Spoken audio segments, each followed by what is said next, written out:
Eu quero tratar um pouquinho agora de falar para vocês um pouco de outras atuações do Ministério Público, do Centro de Apoio da Infância. Falar um pouquinho de educação, tem os pedagogos. Nós temos um trabalho que a gente desenvolve aqui, já tem mais ou menos 6, 7 anos, que é o seguinte, chama vistoria educacional. Isso é super interessante. O promotor de justiça lá na comarca, sei lá, Xambioá, Alvorada, ele faz um requerimento para nós, do Centro de Apoio.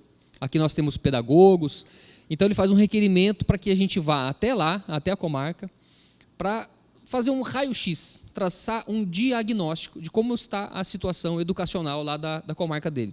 Tanto rede de ensino municipal como estadual. Chegando lá, a nossa equipe ela vai olhar os programas, como é que está o transporte escolar, como é que está a merenda escolar, como é que está o piso salarial, como é que está a situação mesmo da estrutura dos prédios, os professores estão motivados, como é que está o IDEB. Então, com uma série de indicadores, a nossa equipe monta uma espécie de um raio-x mesmo, né? E com base nos problemas detectados, então a gente monta um famoso TAC. O que é TAC? Termo de ajustamento de conduta. Então a gente monta um TAC, convocamos uma audiência pública no município. Na audiência pública é chamado o prefeito, os secretários municipais, os vereadores, todas as autoridades. Chamamos, obviamente, a comunidade escolar. E lá nós vamos mostrar para a comunidade, para a sociedade, as fotos da escola, problema de telhado, problema de goteira, de carteira escolar destruída, banheiro imundo, sem porta e não sei o quê. Sabe aqueles problemas horríveis? Transporte escolar, situação dos veículos, pneu careca. Então, a gente faz essa audiência pública, mostramos as fotos, mostramos o diagnóstico. Obviamente que as pessoas ficam, às vezes, revoltadas e ficam chateadas com a situação. E aí já vem o TAC, público, para todo mundo ver, com cláusulas. Cláusula número 1. Fica o município de Alvorada obrigado a seguinte obrigação de fazer. 2 pontos. Consertar o telhado da escola XYZ no prazo de... Aí a gente chama o prefeito, chama o secretário, vamos negociar? Na frente de todo mundo. Vamos negociar? Você aceita esse TAC? Aceita? Aí cláusula por cláusula. Tem cláusula que ele não aceita. E a maioria aceita. E o que a gente negocia é apenas o prazo. Não, 90 dias. Não dá, doutor. Ave Maria, eu preciso licitar. Uma licitação é 6 meses. Então, nós vamos negociar, cláusula por cláusula, os prazos de cada uma dessas obrigações. A gente já faz isso há mais ou menos 6, 7 anos, e é muito interessante fazer o antes e o depois. Tipo o Luciano Huck, assim. Lata velha, né? Então, é muito bacana. Os resultados são muito bons, muito imediatos. É claro que isso não resolve o problema da educação, que o problema da educação é muito mais amplo que só uma goteira no telhado, né? Acho que essa nova Base Nacional Comum Curricular é um grande avanço. Hoje nós temos um currículo que serve para todo o Brasil. Então, eu acho que, em breve, daqui a alguns anos, isso vai ter algum tipo de reflexo. Nós trabalhamos, então, com todos esses programas. Nós criamos aqui um projeto específico de transporte escolar. Chamamos como parceiros o DETRAN, obviamente. O DETRAN é o responsável por avaliar os veículos. Então, o veículo do transporte que faz o transporte escolar, ele tem alguns requisitos previstos no Código de Trânsito Brasileiro, artigo 136. Então, por exemplo, ele tem que ter a faixa escrito transporte escolar. Ele tem que ter tacógrafo, tem que ter cinto de segurança. O pneu tem que estar em boas condições, tem que ter isso, tem que ter aquilo. Quem que tem condições de avaliar se está cumprindo ou não está cumprindo os requisitos? É o DETRAN. Pois acreditem que nos nossos primeiros contatos, isso há 8 anos atrás, o DETRAN começou a dizer, não, peraí, não sou eu não. Quem faz isso aí é o INPI. Aí lá vai a gente atrás do INPI. O INPI falou, não, imagina, é o DETRAN. Aí volta a gente para o Detran. Ó, Detran, o NPI diz que é você mesmo. Ah, não, eu falei errado, é o Inmetro. Inmetro? Certeza, é Inmetro. Pois vamos lá no Inmetro. Ó, Inmetro, o Detran está dizendo que é você. Não, de jeito nenhum, é o Detran. Aí volta a gente no Detran. Detran, acabou. Beco sem saída, é tu mesmo. E aí, isso já tem alguns anos, mais ou menos uns 8 anos. E desde então, o Detran faz inspeções semestrais. A cada semestre, em todos os municípios, são 139 municípios que nós temos no Tocantins, a cada semestre, o Detran vai em cada município e vistoria cada veículo de transporte escolar. Dessas vistorias, eles elaboram um laudo pericial. E esse laudo pericial vai parar na mesa de quem? Do promotor. E o que o promotor faz com isso? Instaura um inquérito civil. Esse inquérito civil já está ali com as provas que comprovam os problemas dos veículos. Com isso, ele vai tentar fazer um TAC, termo de ajustamento de conduta. Muitas vezes o prefeito não aceita assinar um TAC e prefere arrastar isso no judiciário. E aí a gente entra com ação civil pública.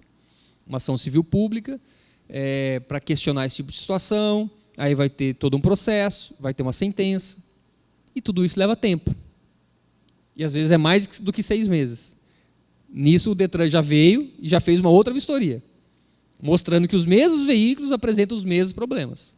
Ou piorou, ou melhorou. Então essa ação civil pública, ela começa a se avolumar. E é exatamente isso, infelizmente, que muitos gestores fazem. Eles vão arrastando a coisa com a barriga.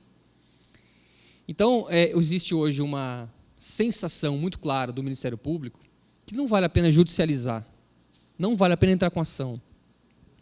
Muitos problemas a gente corrige através de reunião de trabalho, ofício, TAC, insistência, persistência, articulação. Não deu certo com o prefeito, marca outro dia com o secretário de Educação. Não deu certo, leva o problema para a Câmara de Vereadores. Vamos discutir isso na Câmara. Não deu certo, vamos tentar chamar alguém de Brasília e fazer um evento.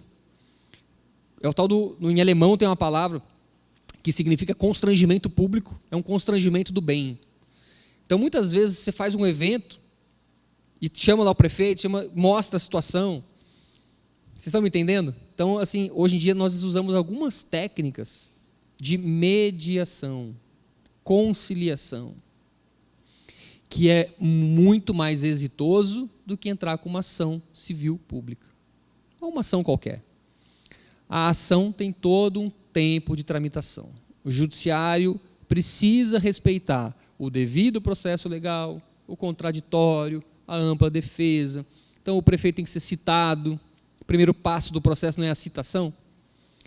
Aí o oficial de justiça vai procurar lá o prefeito. Cadê o prefeito? Ah, está em Brasília. E volta quando? Semana que vem. Então, no primeiro passo do processo, já começa a ter problemas.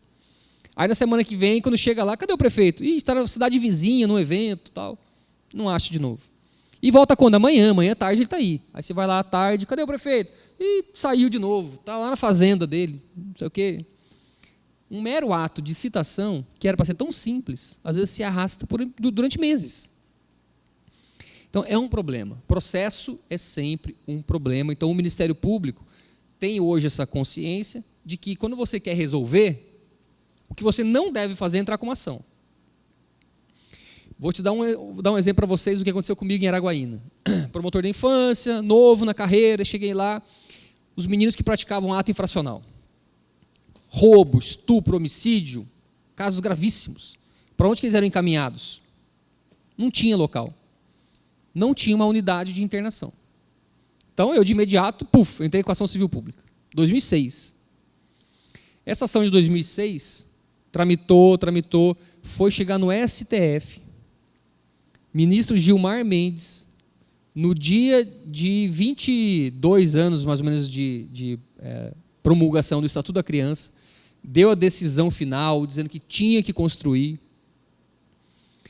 Esse processo transitou em julgado mais ou menos em 2010. 2010. Estamos hoje em 2019. Pergunto, está lá a unidade, está pronta? Até hoje. 9 anos do trânsito em julgado. Quem sabe o que é trânsito em julgado? Quando não cabe mais nenhum recurso. Não cabe nenhum recurso. 9 anos se passaram e a unidade não está construída. Se for lá hoje, tem um canteiro de obras. Começou. Tem placa, tem informação da obra, mas a obra não está pronta. Santa Fé. Santa Fé, o que foi? Foi uma negociação que eu fiz para ter um mínimo, ter um local. Lá era uma delegacia, era uma cadeia pública, que passaram uma maquiagem nela e chamaram ela de unidade de internação. Pintaram, tal. Claro que lá hoje nós conseguimos muitas coisas. Por exemplo, hoje em dia lá tem escola.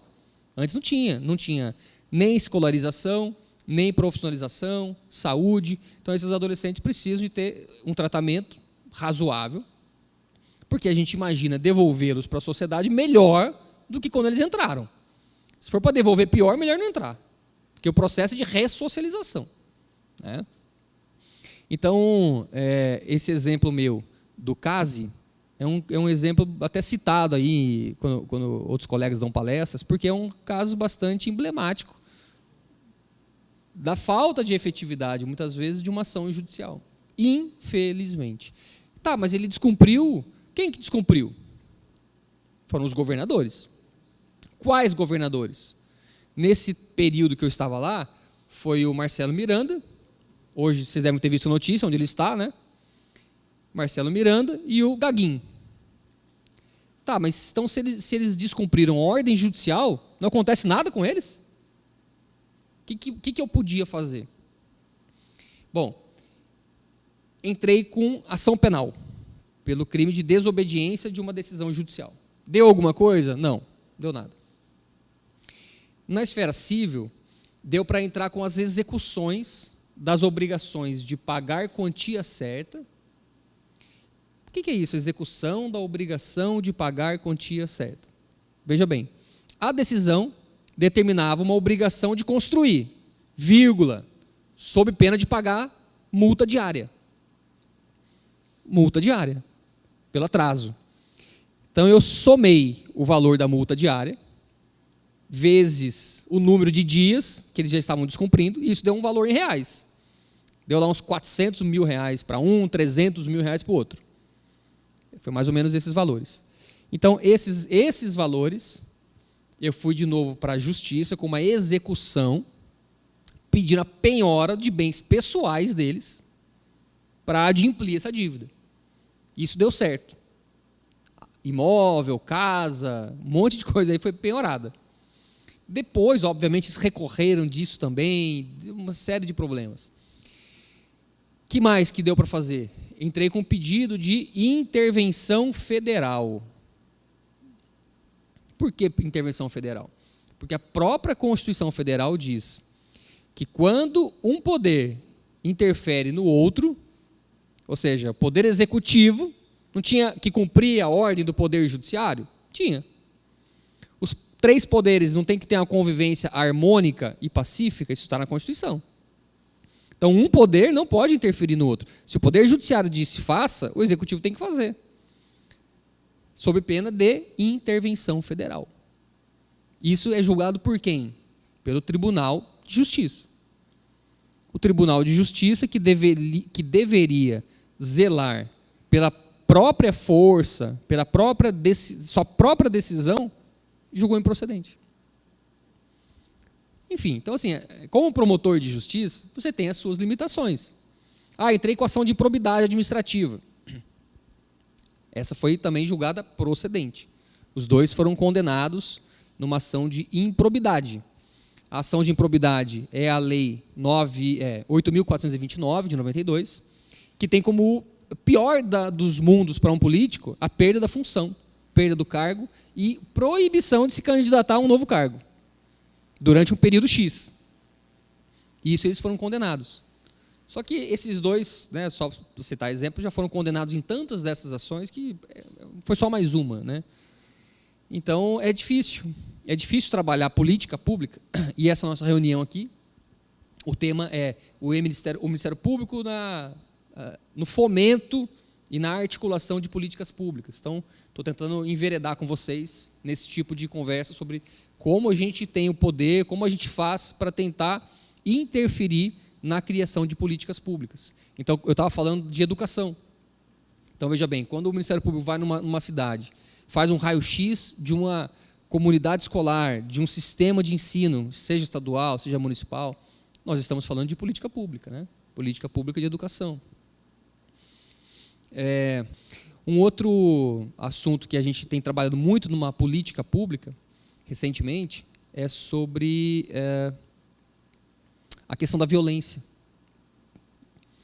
A questão da violência é terrível. Recentemente veio uma lei, a chamada Lei 13.431, 2017, relativamente nova a lei, né? Não completou 2 anos. E ela trata da escuta especializada e o depoimento especial. O que é isso? Vocês vão ouvir falar disso ainda. Quando uma criança, um adolescente, é violentado, qualquer tipo de violência, a lei começa dizendo que qualquer tipo de violência tem que aplicar essa lei. Como assim qualquer tipo de violência? Violência física, violência psicológica, violência... E aí a grande novidade da lei é a chamada violência institucional. E a violência institucional foi conceituada como qualquer tipo de atendimento por alguém despreparado que gera a tal da revitimização. Essa palavra vocês vão ouvir muito também. Revitimização. Estou assistindo, inclusive, no Netflix. Quem gosta de Netflix, tem um seriado com, acho que 8 episódios. São só 8. É uma novela americana baseada em fatos reais, chamado Unbelievable. Inacreditável a tradução. E trata exatamente de casos de estupro, investigação, como essas vítimas de estupro são atendidas. E lá nesse filme, nessa novela, retrata bem o caso de uma garota. Estou aqui fazendo spoiler, né? Mas mostra bem o caso de uma garota que ela diz que foi estuprada, aí vem a polícia militar e pergunta: como é que foi? Conta para mim, com detalhes. Preciso saber dos detalhes. Imagina qualquer um de nós aqui ser estuprado e você ter que contar para uma outra pessoa como é que foi o estupro com detalhes. Te virou de frente, de trás, mandou chupar, mandou fazer isso. É super constrangedor para qualquer pessoa. E tem que contar. Aí a primeira pessoa que chega, normalmente, no caso, numa cena de crime, é a PM, não é? 190, né? As pessoas ligam 190, normalmente é a PM que chega em primeiro lugar. Aí conta lá a policial militar. No caso de criança e adolescente, normalmente também chama o conselho tutelar, não chama? Pensa-se logo no conselho. Aí chega lá o conselheiro. Aí vai lá ouvir a menina também. Como é que foi? Contou de novo. Não, é caso de delegacia, vamos correr para a delegacia. Corre para a delegacia. Chega lá, é o delegado, a primeira pessoa que faz o atendimento? Normalmente não, né? Tem um escrivão, tem um agente de polícia, tem 1000 pessoas ali até chegar no delegado. Então tem que contar para todo mundo ali. Até chegar no delegado, aí conta de novo, que aí vai reduzir a termo. Nossa, mas o caso dela é muito sério, tem que correr para o hospital. Tem que tomar pílula do dia seguinte. Tem que tomar, né, tem preocupação com DST. Né, DST, então você tem que tomar os remédios chamados antirretrovirais. Eventualmente fazer até cirurgia, a depender da lesão.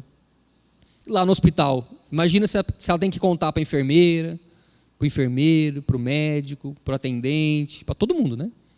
Conta para todo mundo de novo. E como eu disse no início, a tal da revitimização, o trauma, toda vez que você tem que contar ele de novo, você está vivenciando o trauma mais uma vez. E quando você vivencia o trauma, mais uma vez você é traumatizado e faz a revitimização. Esse é um círculo. E isso gera, como eu disse para vocês, problemas na arquitetura cerebral. Quanto mais grave, mais danos. Por isso que essa lei, que eu estou tentando falar para vocês, um grande resumo dessa lei, essa lei veio num contexto mundial. Eu estou falando para vocês de um filme, Netflix, americano, que está tratando de revitimização. E isso agora já chegou no Brasil. Na Europa, isso já é uma discussão muito antiga. Os neurocientistas detectaram que quanto menos ela tem que ficar, a vítima, tem que ficar contando e recontando, melhor. Então essa lei veio nesse contexto de tentar obrigar os poderes constituídos, os órgãos de atendimento, a se entenderem. Eu falei, meus amigos, deem as mãos, pelo amor de Deus. Um só ouve e conta para os outros. Ou seja, quem tem que contar é o órgão. Ele vai contar, vai encaminhar um documento, um relatório para os demais, para que os demais não tenham que ficar perguntando. Essa é a lógica da lei. O difícil é combinar com os russos, né? Como diz, porque os russos todos querem ouvir a vítima. A lei ainda não pegou. Então, o Ministério Público, nessa indução, nesse fomento de política pública, no Brasil inteiro hoje, essa lei é um grande desafio da gente trabalhar com a intersetorialidade. Nós temos que conversar com a educação, porque muitas vezes essa criança ela vai revelar o crime lá na escola. Por que na escola? Porque é lá que ela confia, às vezes. Depende, né? Mas muitas vezes criança pequena confia na tia, não é? Eu vou contar para minha tia, porque eu vi lá na escola uma palestra de abuso sexual, me contaram que eu tenho que contar para um adulto, e ela vai procurar quem? Se o abuso está dentro de casa, e mais de 90% dos abusos são intrafamiliares. Quem não sabe, fica sabendo. Mais de 90% são intrafamiliares. Se o problema é dentro de casa, ela vai contar para quem? E dentro de casa que não vai ser, né? Tem que ser para alguém fora de casa. Então ela vai contar lá na escola. Será se todas as professoras, os professores, todo mundo conhece a Lei 13.431, o que fazer diante de uma revelação dessa? Claro que não. Deveria saber? Deveria. A lei está publicada, está no Diário Oficial. Segundo a lei, quando uma lei é publicada, presume-se que todo mundo conhece a lei. Não é assim? Para isso que serve a publicação? Mas é claro que ninguém lê Diário Oficial. Então nós precisamos, como Ministério Público, como instituição, né, que tenta valorizar e proteger os direitos humanos, os direitos fundamentais, a gente está aqui nessa luta constante de tentar levar esse tipo de informação. Então a lei ela criou duas modalidades. Escuta especializada é uma coisa e depoimento especial é outra. Qual é a diferença? A escuta especializada é aquela feita pela rede de proteção. Então a vítima, vamos dar o exemplo da escola, que nós estamos na escola. A vítima contou lá para a professora. Qual é o papel da professora? O papel da professora é não entrar em detalhes. Contou, revelou. Ok, olha querida, então tá bom, a tia já sabe o que aconteceu, sem entrar em detalhes. Então ela vai chamar o conselho tutelar, e o conselho tutelar vai levar essa criança, de preferência, para um centro integrado. Inauguramos o nosso em Palmas, viu? Isso para nós é motivo de muito orgulho. Foi uma luta enorme, hoje nós temos um centro integrado. Então, leva essa criança para o centro integrado, lá as pessoas estão preparadas. Mas como é que é feita essa preparação? Através de protocolos. Existem inúmeros protocolos reconhecidos internacionalmente para se fazer a oitiva de uma vítima de um crime violento. Veja como o nível de complexidade é grande, né? Então, assim, uma coisa vai levando a outra, né?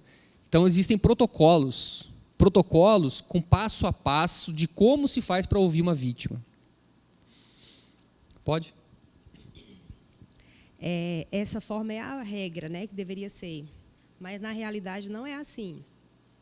A criança relata o fato para a professora, para as professoras levam as demais professoras, as outras professoras levam para a comunidade e, lá dentro da instituição, a professora passa para a orientadora não procura o conselho por medo, porque, infelizmente, lá mesmo no Lago Sul casos absurdos.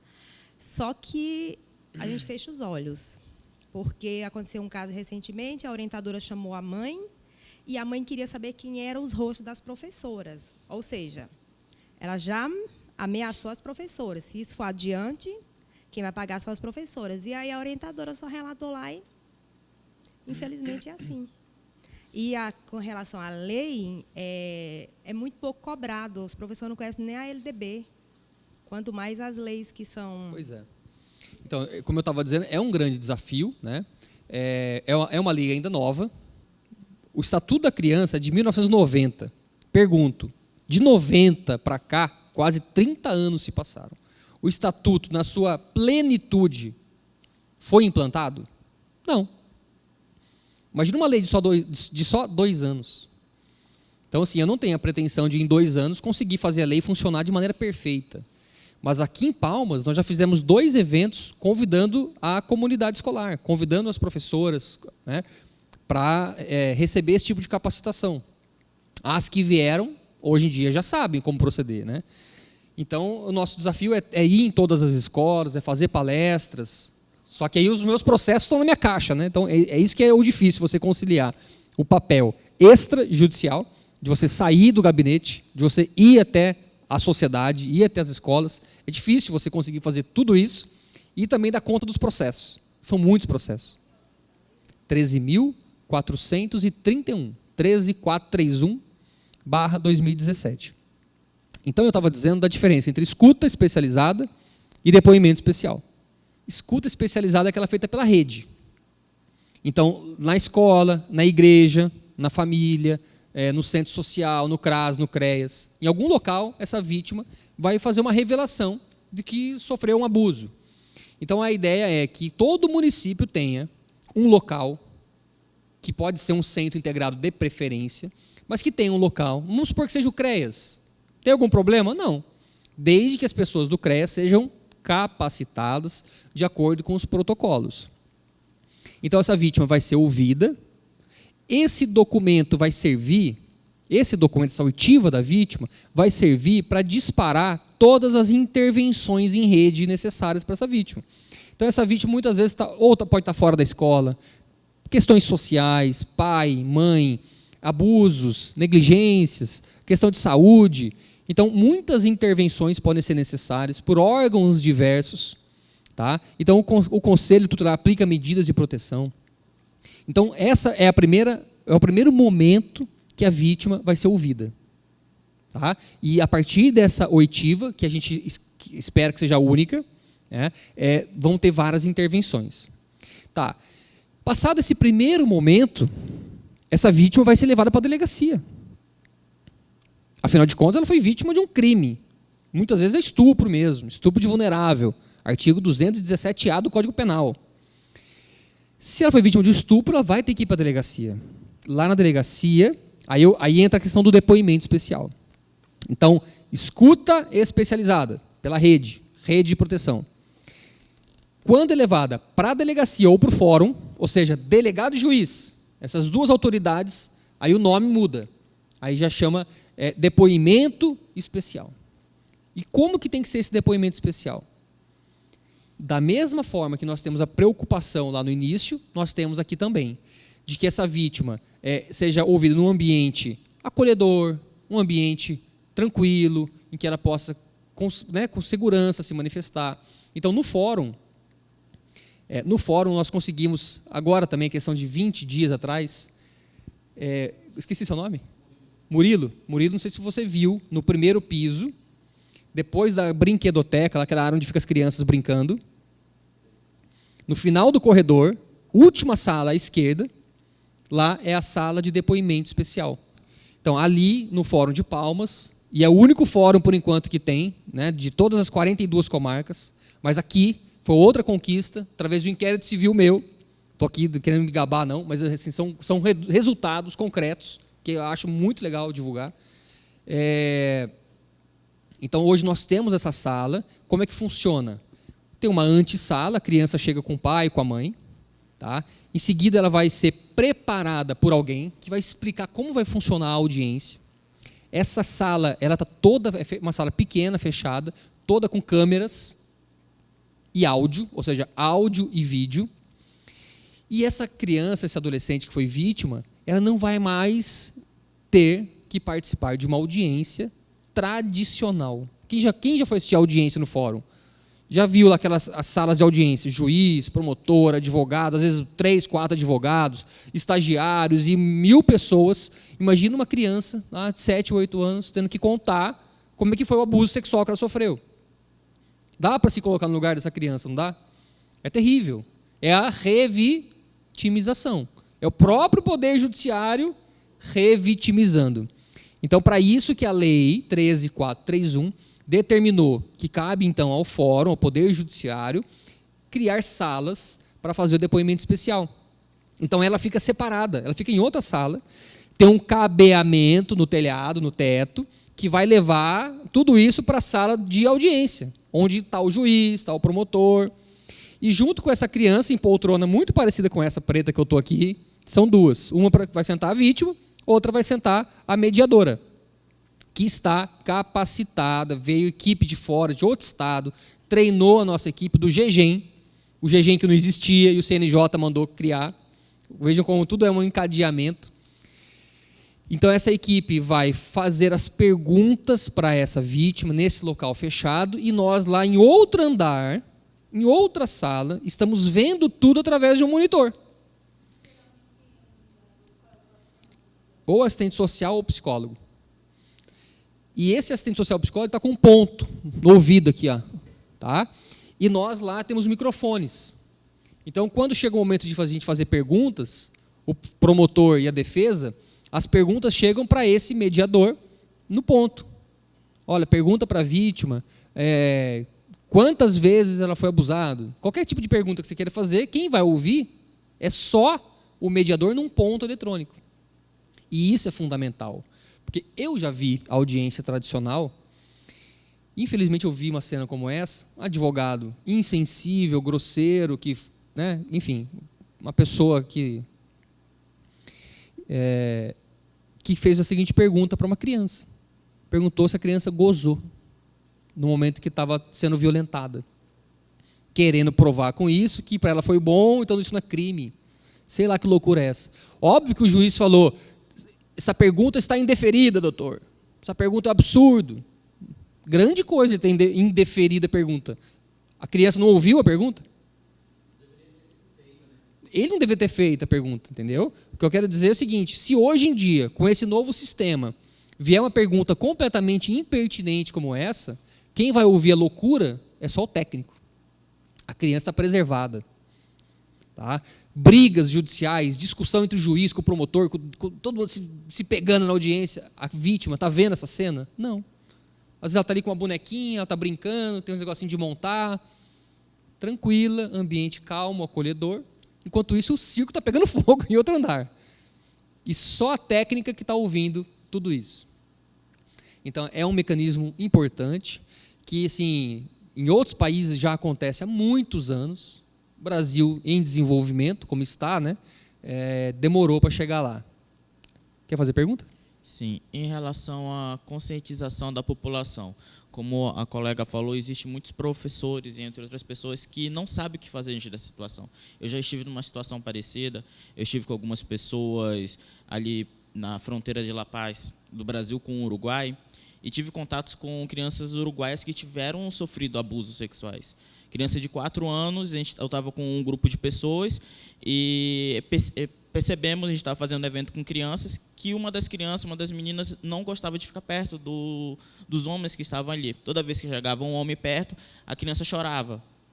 Então, as mulheres que estavam ali começaram a se aproximar dela, começaram a perceber ali, começaram a conversar com ela. E percebeu que a criança estava sofrendo um abuso sexual do próprio irmão mais velho. Então, diante daquela situação, a gente não sabia o que fazer. A gente acionava a polícia, a gente chamava o conselho tutelar ali do Uruguai, porque nesse caso era uma criança uruguaia.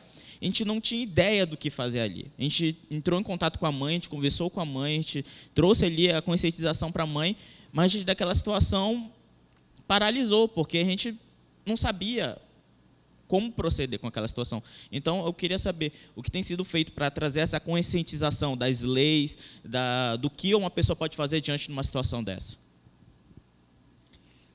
Essa situação de abuso intrafamiliar é extremamente complicado, né? Eu já tive casos assim de irmãos se relacionarem sexualmente. Idade deles, um 15 e outro 14. E aí? Quem é vítima, quem é autor?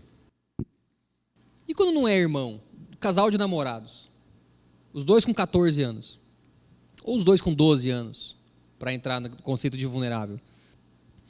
Então, são situações que o direito não dá uma resposta pronta. Tá? Então, nós vamos ter que estudar caso a caso. nesse caso que você citou, você estava no Uruguai, as crianças eram uruguaias, mãe uruguai. Então, quem tem que zelar por tudo isso é o sistema jurídico uruguaio. Primeira coisa. Eu não conheço o sistema jurídico uruguaio, mas é muito provável que seja muito parecido com o nosso. Então, seria o caso de chamar conselho tutelar, que iria aplicar a medida de proteção, para verificar que tipo de se há ou não há submissão do irmão em relação ao outro, ou se eles estão se conhecendo, é um desenvolvimento natural da puberdade, etc. Até um pediatra pode ajudar com isso. Por isso que estou dizendo, são situações complexas. No direito comparado norte-americano, existe a Romeo and Juliet Law. Eu acho interessantíssimo isso. Que lá eles conseguiram colocar conceitos objetivos para tentar mostrar quem é autor e quem é vítima em situações assim. Então, o primeiro requisito, diferença de 5 anos de idade entre um e outro. 17 anos e 12 anos. 5 anos de diferença já é um requisito objetivo para ver se há uma relação de subordinação ou de submissão. Professor e aluno, relação de subordinação, de hierarquia.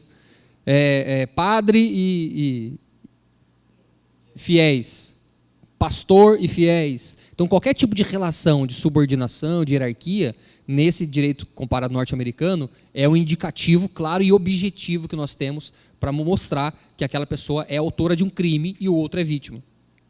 Isso é importante, porque imagina um casal de namorados, os dois com 13 anos.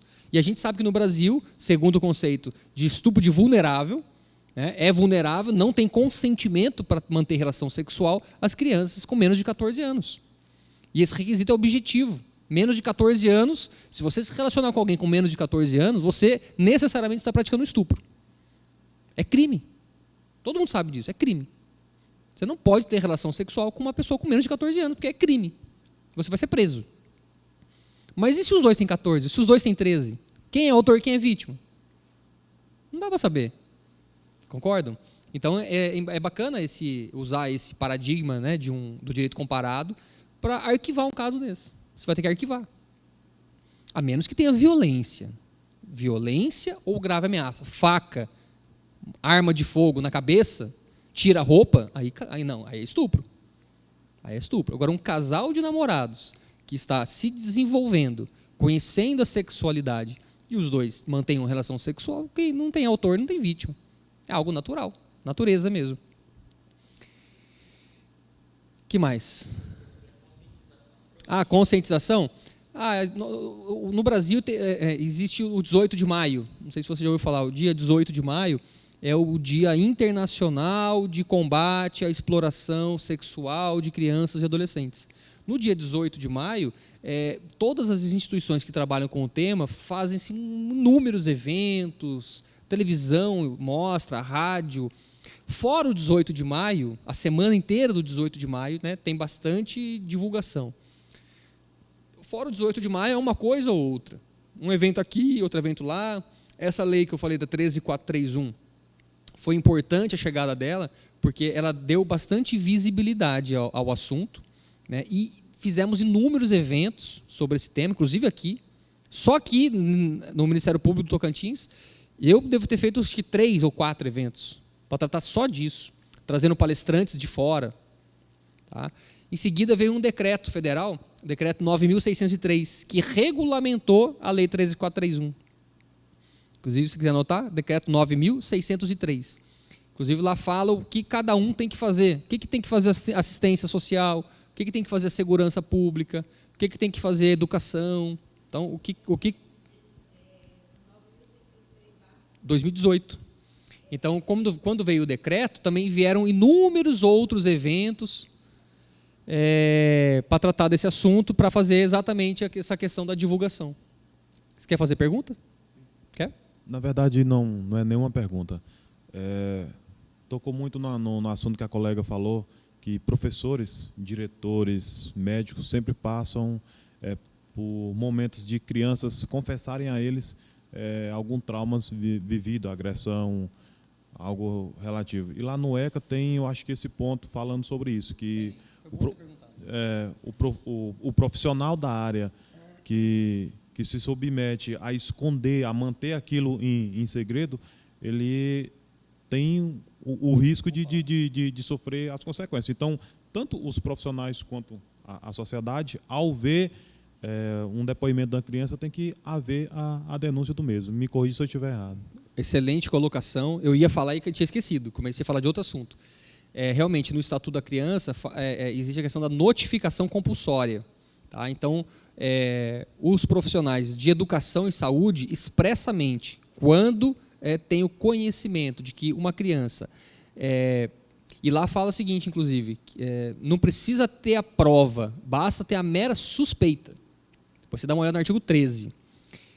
Basta ter a mera suspeita de que uma criança está sendo vítima, que a notificação é compulsória, precisa automaticamente chamar o conselho tutelar para aplicar as medidas de proteção.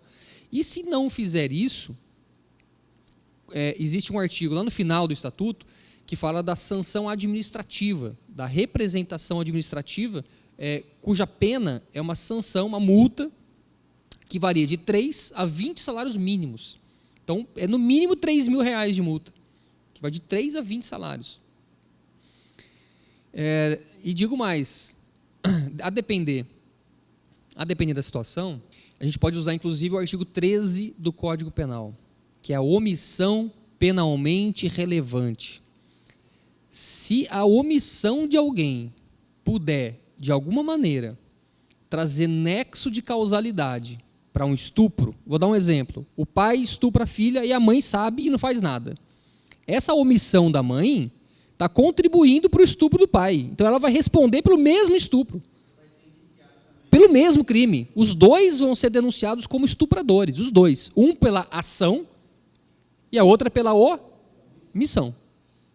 Então, a conduta de um professor, de um médico, de um enfermeiro, se ficar provado que essa omissão foi gritante, mas assim, não é sempre que a gente tem essa prova e tudo, né?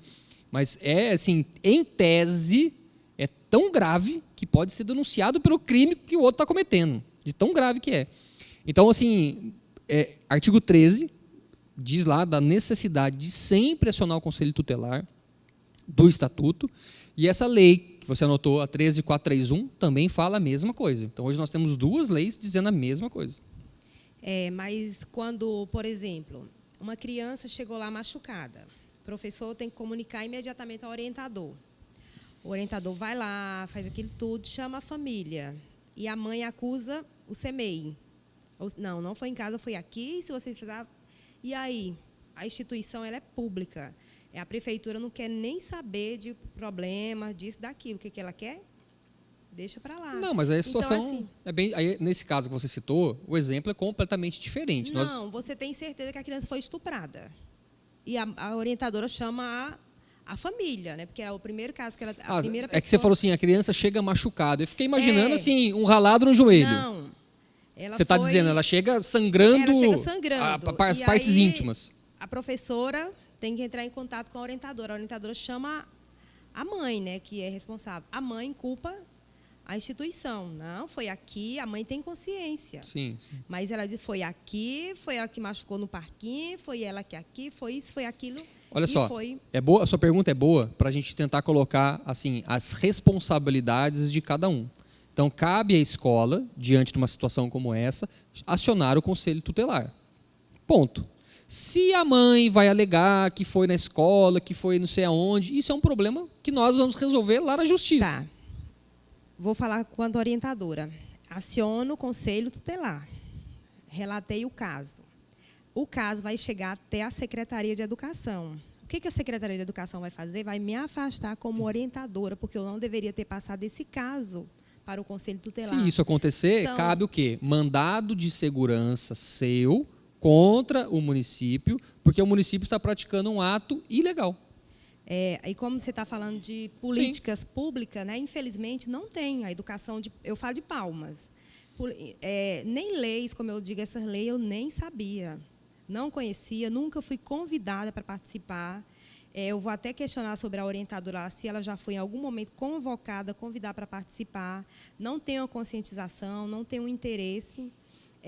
Se se trata de política pública, deveria ter mais, né, dentro, mais convites, mais conscientização. Não tem. Colocando o ponto da colega, eu acho que o primeiro passo não é conversar com a família. Eu acho que é já entrar com o Conselho Tutelar, não é isso? A questão da família querer acusar a instituição educacional já é outra coisa, mas o primeiro passo do coordenador, do diretor, do professor, já é acionar o Conselho Tutelar, não é isso? As duas coisas, porque assim, o Estatuto da Criança tem como eixo a família, né? É claro que, como eu disse, 90% dos casos são intrafamiliares, tá? Agora, não é porque o suspeito, digamos, se o suspeito for, digamos, o pai, você chama a mãe, igual ela disse. Se o suspeito é o padrasto, você chama a mãe. Se o suspeito de fazer algo é a mãe, você chama o pai. Se os suspeitos são os dois, aí há uma proteção deficiente. Olha como essa lei é perfeita, 13.431. Ela tem a previsão de um caso parecido com um exemplo que eu estou dando. Se os dois são suspeitos, a própria lei diz que, nesse caso, você tem que chamar assistência social. É um mecanismo exatamente para preservar isso que você está dizendo. Ué, é história de colocar o lobo no galinheiro, né? Se quem é o suspeito vai chamar ele, vai dizer, meu amigo, leva seu filho e cuida dele. Ué, mas o próprio suspeito você vai entregar? Não, né? Então, se a suspeita for realmente dos dois, chama assistência social. Se for o pai, chama a mãe. Se for a mãe, chama o pai. Mas a família tem que participar, porque isso está no próprio conceito da escola, na forma como a escola trabalha. O próprio conselho tutelar, quando for atender esse caso, vai também ouvir a família.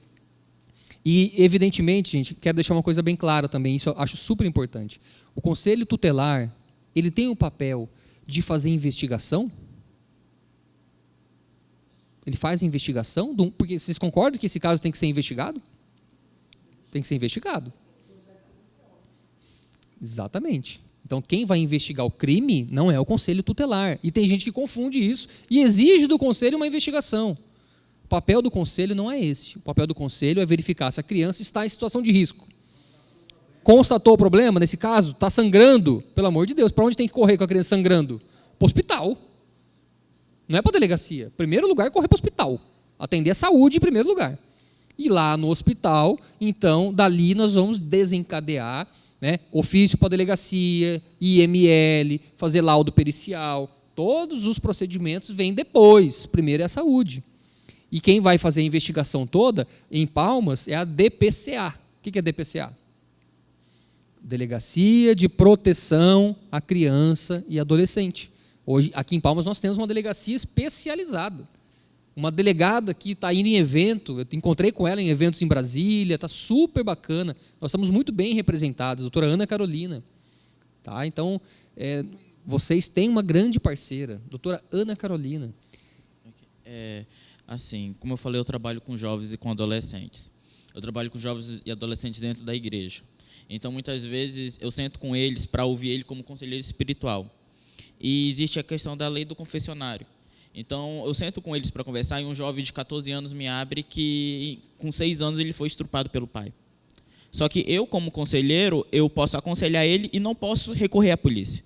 Porque, de acordo com a lei do confessionário, se eu recorrer à polícia, o meu testemunho não vale. A minha denúncia não vale. Eu preciso primeiro ter a autorização da outra pessoa. Eu queria saber, assim, como que eu procedo nessa situação? Eu realmente tento aconselhar ele, tento falar com ele para ele recorrer à polícia, para ele recorrer ao sistema conselheiro, a qualquer outra instituição, ou simplesmente, ok, tchau e benção. Eu não conheço se vocês têm algum estatuto, algum tipo de lei, né, para reger. Psicólogos e assistentes sociais, só para citar alguns exemplos, eles também têm o dever do sigilo das informações por causa dessa relação de, entre aspas, médico-paciente. Tá? Só que existem, no mesmo artigo que fala que ele tem que preservar o sigilo, no parágrafo único do artigo diz o seguinte: em caso de ter que escolher entre preservar a vida ou manter o silêncio, o segredo, é obrigação do profissional sempre preservar a vida.